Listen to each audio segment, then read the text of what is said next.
Hi there, and welcome to my check in for this week. I am continuing to look through the screencast presentations, but just like the ones prior, I'm very happy with what I'm seeing, and I'm learning a lot about issues that I've maybe heard of before, but learning new things about, and certainly new concepts too. I'm also very happy to see that some of you wrestled with this idea of using a theoretical model or framework to position your issue, but in this level of a course, and certainly as you move forward, a lot of what we deal with is theory, and we have to have some type of lens, or we all stand in one spot to essentially argue the point of our issue. So I'll be finishing up grading those this evening. And what I want to talk about now a little bit is this week's information about change.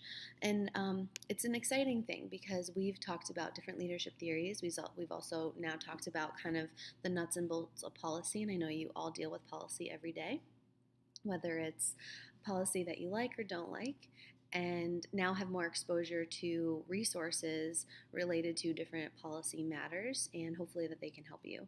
But now that we're kind of transitioning out of the policy lens and moving into more of a change lens, it's really important because we need to have those leadership theories in mind when we talk about policy, and what type of leader might have created them, or what type of leader you need to be to create them or change them. We looked at a variety of sorts. But when we talk about changing things, now having a couple of semesters of organizational change under my belt and leadership, change is the hardest thing for anyone to overcome. And so we're going to talk about that a little bit more these next couple weeks, actually. We have change theory, managing change, and change readiness. So anytime you have encountered change, or you're going to have your followers or your clients or the people you work for those of you that are the boss or manager in your setting, may have realized that making changes for your people is very hard. And it's almost this phenomenon that takes place because one thing we can always promise is change, yet anytime it happens, people just really struggle with overcoming that change. So what we're going to look at um, for week 11, or I'm sorry, week 10, is healthcare change and complexity. So we have a couple readings for this week, and you have a 3-question prompt.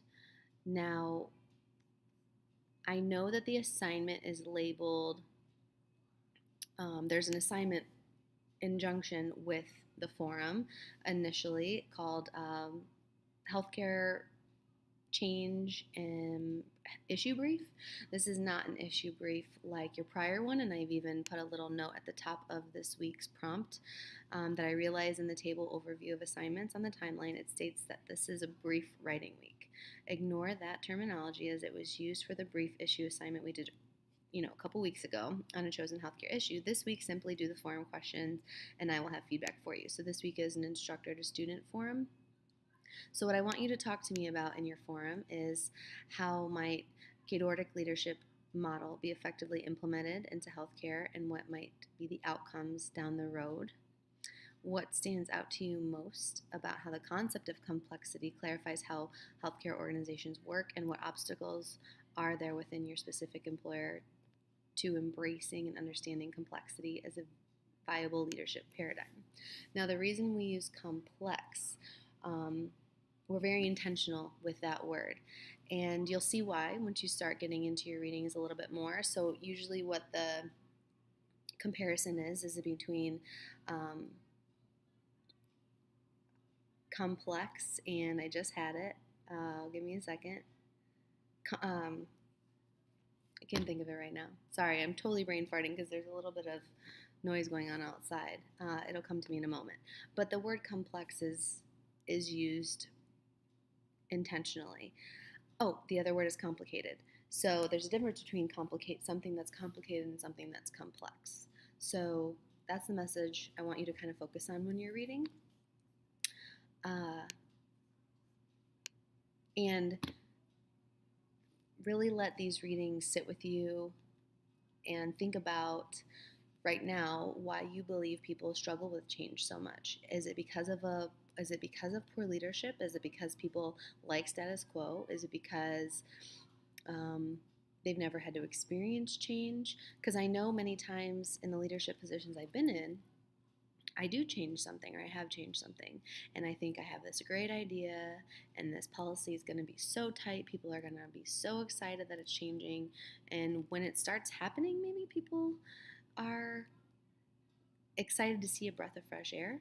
But when the change starts affecting people or they start seeing the outcome of that change, generally there's some pushback and there's some frustration experience, and that's fine. What I obviously I have a biased lens, but I really think it boils down to the leadership approach in that change, and it's critical that we have a strong approach with that. And you'll get to read more about why. I don't want to keep talking about it because I could really go on and on for days about change and leadership. But, in healthcare too, we know that we are one of the fastest changing professions out there next to business. And more recently, we're probably even changing a little bit faster than business. So, how do we get our people comfortable with change, and how can we implement change that's as fluid as possible so people are all on the same page, all on board, allowed to experience frustrations, but where are their outlets for them to talk about it so that they feel that they have support and they're a part of this team too, and they have, buy-in for the change. So, hope you guys have a great week. I'm looking forward to your posts on that, and I will be chatting with you soon.